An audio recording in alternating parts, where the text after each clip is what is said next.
आपल्या गावची पुत्र वैभव अवताडेजी यांचं निधन झालं.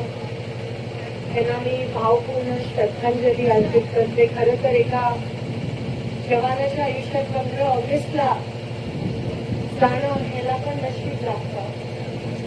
त्यांना मी श्रद्धांजली अर्पित करते. जम्मू काश्मीरच्या कठीण परिस्थितीत, कठीण वातावरणात ते या देशाची सेवा करत होते. या गावाचा पुत्र, या गावाचा अभिमान आज आपल्यामध्ये राहिला नाही, आपल्यातून निघून गेला.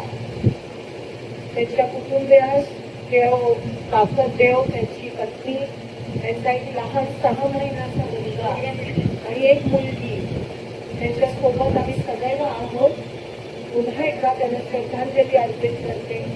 देश सेवेसाठी तुम्ही शेवटच्या श्वासापर्यंत राहिला, आम्हाला तुमचा अभिमान आहे. आणि पुन्हा एकदा तुम्ही देश सेवा करण्यासाठी तुमचा पुनर्जन्म हो, अशीच मी प्रार्थना करते आणि त्यांना श्रद्धांजली अर्पित करते.